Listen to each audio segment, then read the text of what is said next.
Hello YouTube, my name is Isabella and today I'm going to be doing my June wrap-up. Filmed this once before and I hated the way it came out, so you're getting a new one kind of late. And I read 6 books in the month of June, which isn't like the biggest number ever. However, it took me 2 weeks to read one book and then I read 5 books in 2 weeks. So I think everything is on the upswing. I'm excited to share with you some of the books that I have read and loved, and nothing was rated below 3 stars, which is a good reading month for me. The first book, which took me friggin' forever to read, was actually Lord of Shadows by Cassandra Clare. Lord of Shadows is the second book in the Dark Artifices series. I don't want to give any sort of summary because it will undoubtedly spoil another one of her series. I thought this was another consistent, solid book in the Shadowhunter world. I think Cassandra Clare always pumps out pretty decent books, and I think she's bringing some very mature themes and topics to this new series, which I really appreciate. She really discusses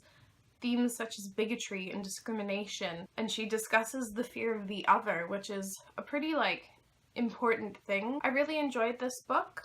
I thought it improved upon Lady Midnight. However, I did find the beginning to be a bit slow, and our main two characters, Emma and Julian, I don't really care for as much anymore. In my Lady Midnight review, I said Julian was my favorite character, and that I'm over Julian now.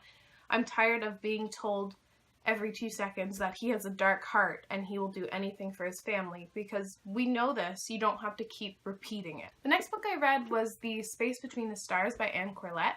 I won this ARC via a Goodreads giveaway. I decided to read and review it for the release day, so I will leave a link. So basically, the Earth has become so overpopulated that humans have started populating and surviving on other planets. There is this virus that has killed 99.9% of the Earth's population, and it kind of follows a group of ragtag, misfitty type people who come together in the aftermath of this virus and try to figure out what comes next. I did enjoy this book, but it was by no means my favorite.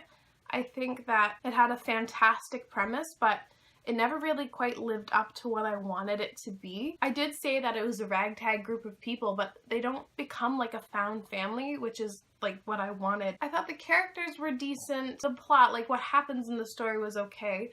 However, I thought the world building, I didn't think anything of the world building because there wasn't really any. I gave The Space Between the Stars 3 out of 5 stars.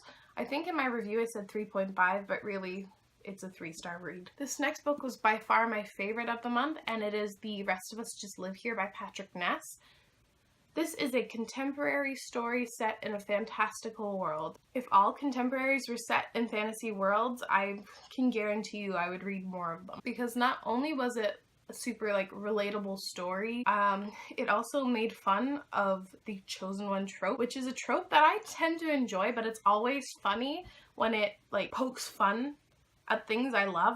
I love it. Filmed a review. I have not edited it yet, but when I do, I will again leave a link up there and down below. This book was one of those just strange little books that was right up my alley, and I honestly can't speak highly of it enough, and I gave it 5 out of 5 stars. The next book I read was Rebel Spring by Morgan Rhodes. This is the sequel to Falling Kingdoms. I thought it was a consistent entry into the Falling Kingdoms world.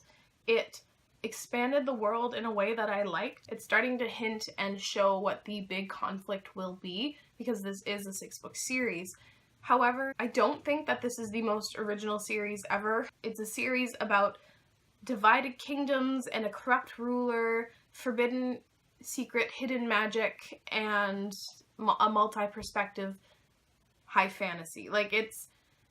It's been done before and it's totally unoriginal, but it's thoroughly enjoyable. My biggest complaint with this book was that it falls into a lot of the YA tropes and traps, and I caught myself rolling my eyes a couple times, which is never a good thing. However, I am excited to read on. I gave Rebel Spring 4 out of 5 stars. The next book I read was When Diplomat Vichy by Cindy Manon, and this book has been circulating BookTube lately, and I think it really lives up quite well to the hype. When Diplomat Vichy follows 2 Indian American teens that go to a summer camp coding type deal.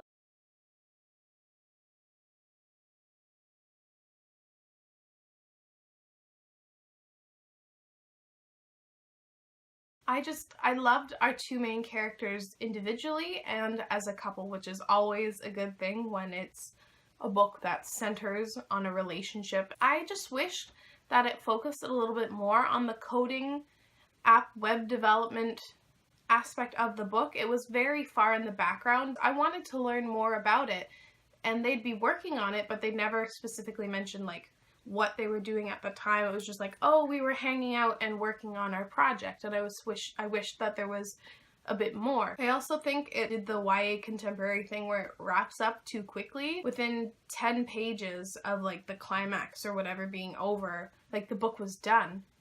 And I wanted a little bit more time to resolve the conflict. It was just like the base of the conflict was resolved and you don't know how like the rest is gonna fall out, and I wish there was just a little bit more with like the resolution. It was an adorable summery contemporary, and don't expect too much more from it, but if you want one of those types of reads, I highly recommend. I gave When Diplomat 4 out of 5 stars. The last book I read in June was Flame in the Mist by Renee Audier. I was totally taken by surprise by this book. I don't know what I was expecting, but I feel as if it didn't get like the greatest ratings ever. And so I went into it not particularly even wanting to read it. I had taken it out from the library and I had to get through it before I sent it back. Flame in the Mist is set in feudal Japan, and it follows our main character, Mariko, who is frustrated by her lot in life. She's frustrated by the fact that she's a woman, therefore she is property. This black clan that attacked her actually was sent to kill her. She survives it, and she decides that she's gonna infiltrate the black clan and find out who the hell is trying to kill her. I loved Mariko as a main character. She wasn't crazy strong, or she didn't like go through hardship for like a week and then was the strongest, best character ever, which you see a lot in YA fantasy type stuff. She develops at a normal and relatively like believable pace, and although she grows stronger, she still has her failings and she still messes up a couple times. I thought the world building was a little bit lacking. I think like because this story is told mainly from Mariko's perspective, but it also shows her brother and even the emperor at times. I know like the bare bones of how the society and things work, and I just honestly I wanted to see more from the Japanese culture. And this isn't a historical book. There is like whispers of magic, and I think that will be expanded upon in the next story. If you're interested in reading this book, please remember that this is not a Mulan retelling. For starters, Mariko is from Japan and Mulan is from China. Like, they're from two different places. And although I know they both have to infiltrate something, they have entirely different reasons, motivations, and I know that the story is going to play out entirely differently. Please be warned, the whole Mulan retelling thing, that's just not true.